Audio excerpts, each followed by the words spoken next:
Welcome back to another video here on my channel, guys, and today I am here to talk about How to Train Your Dragon: The Hidden World, written and directed by Dean DeBlois.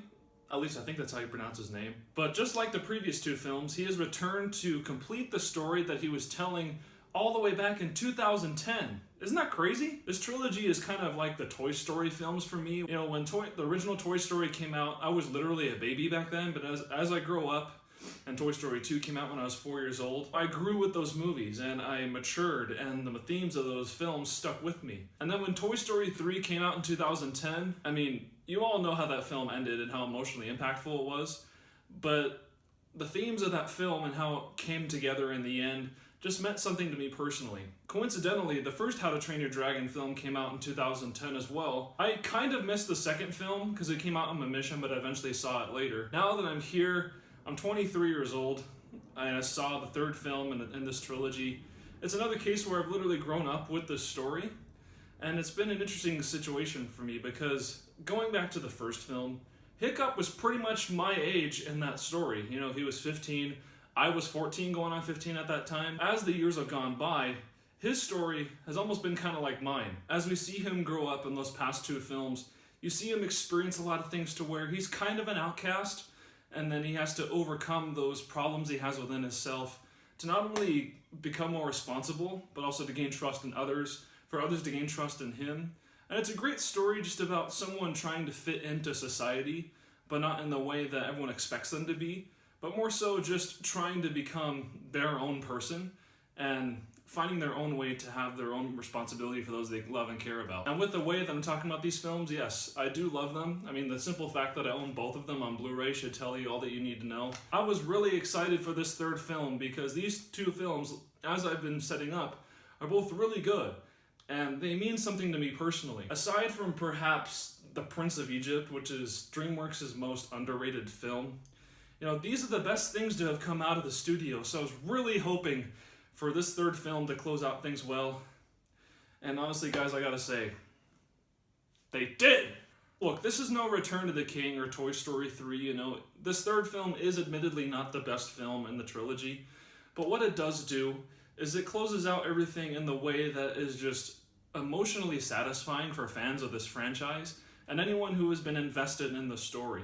Now, before I get into my positives, I do have to say that the key reason why this film perhaps isn't as good as the first one, and even the second one, it's probably the weakest of the three, is because its plot definitely doesn't have as strong of an emotional pull as the others do. A lot of this has to do with the fact that it's balancing itself between being a romance of Toothless and the Light Fury, as well as being just another How to Train Your Dragon film where the citizens of Berk are trying to fight off against dragon trappers. And for me, I cared a lot more about what's going on with the characters and their relationships, particularly Toothless and Hiccup, than the more common plot devices. And yes, this does tie into the villain as well, who I think does a decent enough job. Oscar winner F. Murray Abraham does well enough to settle into a villainous role. He seemed to have fun voicing the character, and the character design and his presence do well enough, but the character itself is kind of generic in the sense that his motivations are very bland and expected. There's no real surprise or emotional pull behind him.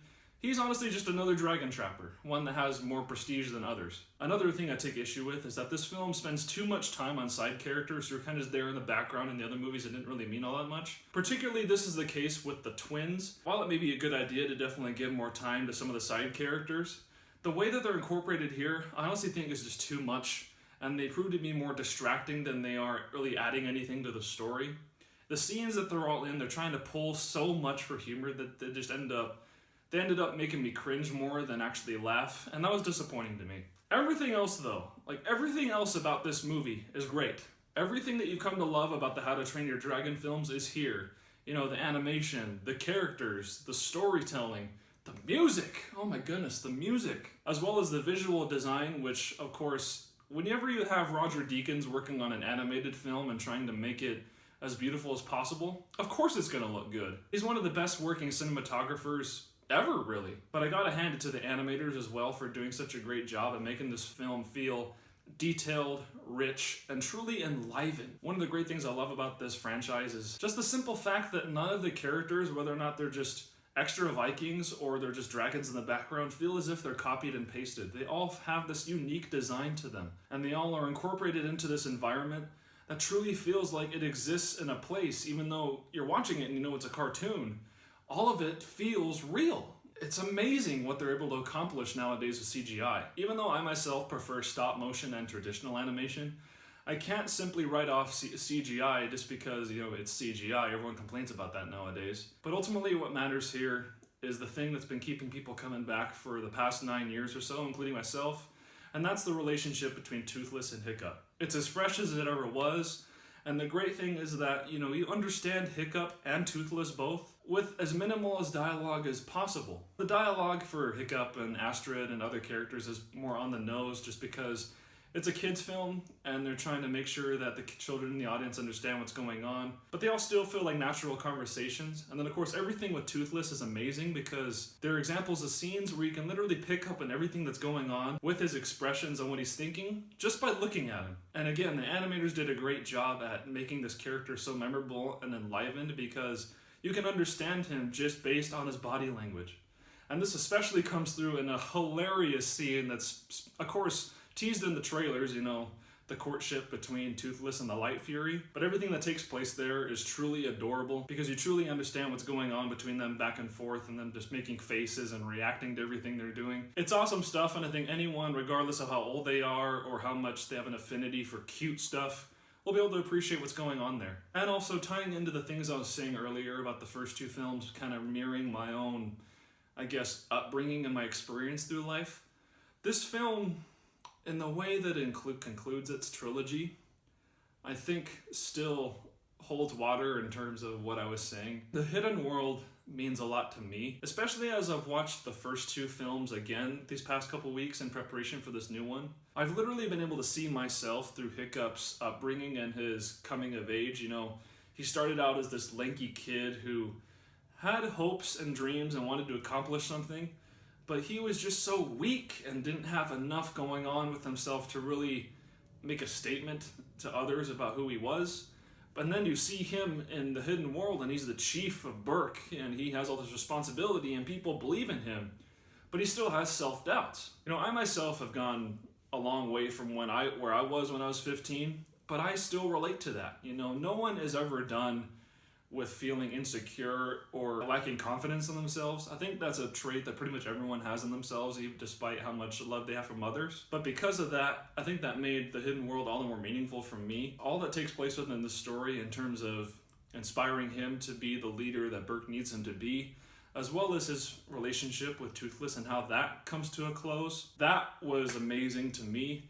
And I think it'll be meaningful to a lot of other people who go to this movie as well. And on that note, the ending, perfect. Literally, they couldn't have done anything better to end this film off with in those last 5 or 10 minutes or so. It is truly amazing stuff, especially if you've been sticking along with these films for the past 9 years or so. The emotions, man. they kicked in.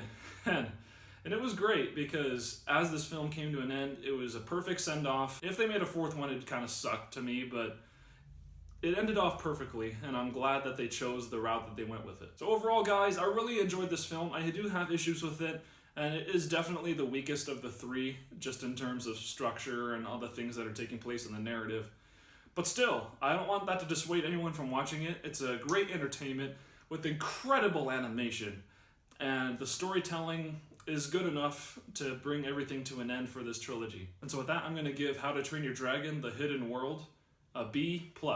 Thanks again for watching this review, guys. Look forward to another video coming soon. That'll be the summary of all the films that I saw this month. Again, if you like this content, please check out my Facebook and Letterboxd pages linked in the description below. And have a great one, guys. Thank you.